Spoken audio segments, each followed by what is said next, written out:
Hello and welcome back. This is a video over section 2.4. We're going to continue our study on slope. So the first thing, the important thing on here is we're going to find slope find slope in equations of parallel and perpendicular lines. Going to interpret what slope means, and then we're going to be finding the average rate of change. So the first thing I want to do is talk about parallel slope. So parallel slope is, and that's the same slope, okay? And so how I'd write that, and how I normally write this on paper, is I would say, well, given a slope, let's say I have a slope of like, say, 2/3, okay? Then if I wanted to find my parallel slope, I use the symbol for parallel, which is two vertical lines, and I would write parallel m is equal to 2/3, okay? And so I'd have, that's my slope, all right, for parallel slope. Perpendicular slope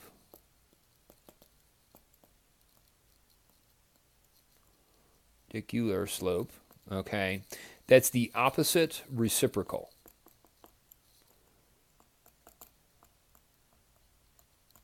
All right, and so opposite reciprocal means that we are going to flip the fraction and change the sign. So flip fraction, change the sign.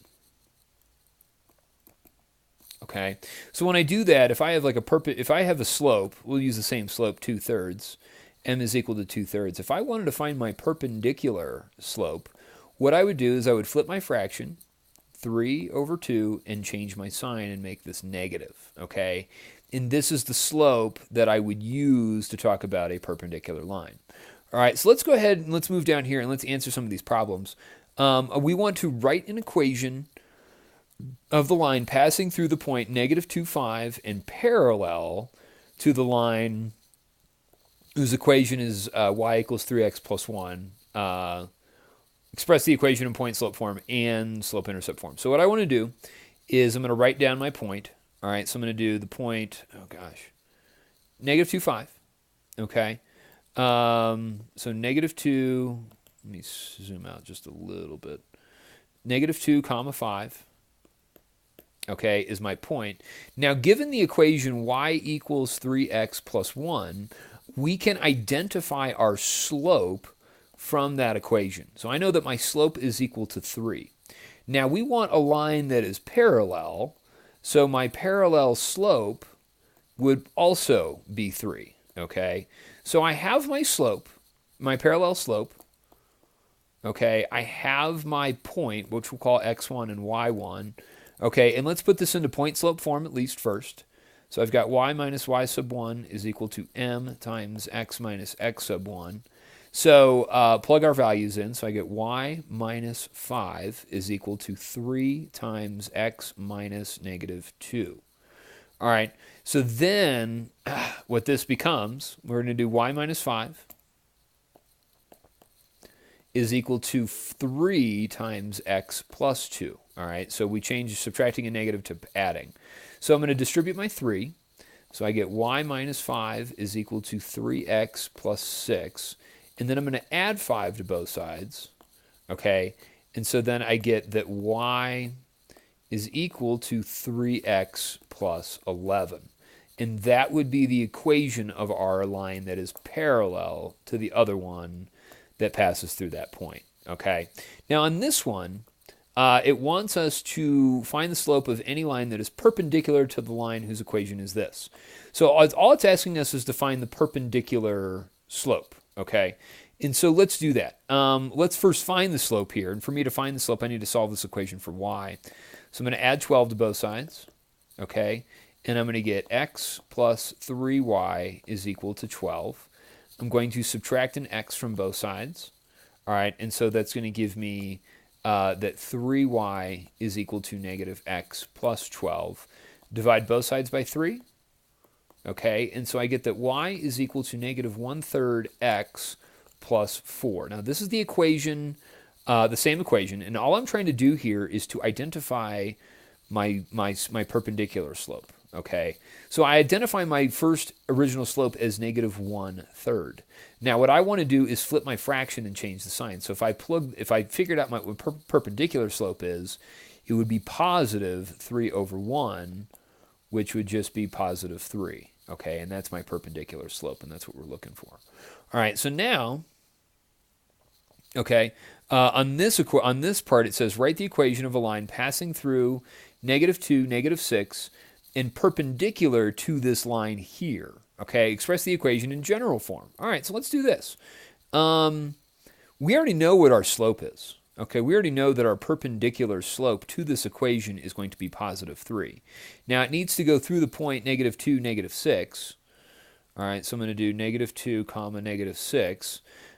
Call this the x value, call this the y value. I'm just going to use y equals mx plus b, okay, for this. And here's what I'm going to do. So I'm going to do y is -6 is equal to, what do I got? So y is equal to -6, m is equal to 3, x is equal to -2, and then plus b. So here's what I got. So I'm going to do 3 times -2, which gives me -6 plus b, and that's equal to -6. So then I'm going to add 6 to both sides, okay? And I get that my y-intercept is equal to 0. So I have my slope, have my y-intercept. Now let's write this out as y equals 3x plus 0, okay? Now to put this into general form, what I would do is I would subtract 3x from both sides, okay? And I would get -3x plus y is equal to 0. And that's how I would want to write that in standard form. Now notice how my x and y's are on the same side of the equal sign. Now you could leave it just like this. You know, there's a bunch of different ways on how you can write that, but let's just leave it, you know, like that. All right. Okay, let's take a look here. And what this says is it says, use the ordered pairs in this figure to find the slope of the green line segment for men. Express the slope correct to 2 decimal places and describe what it represents. So let's do this. Let's write this down as, let's just write these points down. So I've got 1990, 9, and then I've got 2008, 14.7. Okay, so to find my slope, I would want to do 14.7 minus 9 over 2008 minus 1990. Okay, so 14.7 minus 9 is going to give us, what is that, 5.7? 5.7. Okay, and then 2008 minus 1990 should give me 18. So 5.7 over 18, let's divide those numbers to get our decimal. So if I divide those, we're going to get 5.7 divided by 18 is going to give me, round this to 2 decimal places, so this is going to be 0.32. Okay, so this is our slope, okay, 0.32, but we need to figure out what it means. Now, what I want to do is look at the labels on my y-axis and the labels on my x-axis. So what I'm going to do is I'm going to do number of people living alone. So 5.7 people are men living alone. Okay, and then this is years. Okay, and so what I can do once I get this number, this is the rate, or I'm going to write this out, the rate of which men live alone is increasing by a rate of 0.32, okay? And this is 0.32 people living alone per year, okay? And that's how we kind of identify that, all right? So what, and you could say this a couple different ways, but I you could just say that, the men are living alone, and that rate is increasing by a rate of 0.32 people per year, okay? And that's in millions. So that's what I got. All right, let's go to the next page. Okay, so on this part, it wants us to find the average rate of change of f of x equals x cubed from 0 to 1, 1 to 2, and then from negative 2 to 0. So here's what I want to do. What we have is this. In order for us to determine the average rate of change, okay, this is another way of us calculating slope, okay? And what I want to do is this. I'm going to write this out as f of x sub 2 minus f of x sub 1 over x sub 2 minus x sub 1. All right, and so what I want to do here is use this function to generate y values. Okay, we have their change in y divided by change in x, and they give you x values here. X is 0 and then x is 1. So I plug these values into my function and then put them down in my denominator, and it'll actually calculate the slope between these 2 points on the graph. Okay, so let's do that. Let's do f of 1 minus f of 0 over 1 minus 0.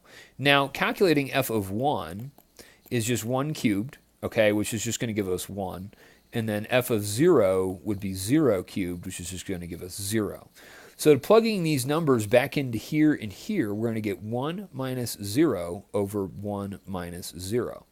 Now, 1 minus 0 is just 1, and then 1 minus 0 is 1. So our slope, our average rate of change, is just 1, okay? And that's how we do that. Okay, now over here, we already know, let's do f of 2 minus f of 1 over 2 minus 1. So f of 2 is going to give us 2 cubed. So f of 2 is going to give us 8. All right, f of 1 is going to give us 1 cubed. So f of 1 is equal to 1. So I plug these numbers in. So I get 8 minus 1 over 2 minus 1. 8 minus 1 is 7 over 2 minus 1 is 1. So our average rate of change on this is just 7. Okay, in part C, all right, same thing. I'm going to do f of 0 minus f of negative 2. And then I'm going to do 0 minus negative 2. So here's what we're going to get. Okay, if I do f of negative 2, that's going to give us negative 2 quantity cubed, which is just going to give us negative 8. All right. And then f of 0 is just going to give us 0. All right, so I got 0 minus negative 8 over 0 minus negative 2. Really, this is going to become 0 plus 8 divided by 0 plus 2. And then, so you get 8 over 2. 8 divided by 2 is just 4. Okay, and that's that. All right. So that's what we're going to do. Let's go ahead and we're just going to skip this one down here. All right, so we don't need to do that. And we'll continue on from there. Thanks a lot. Bye.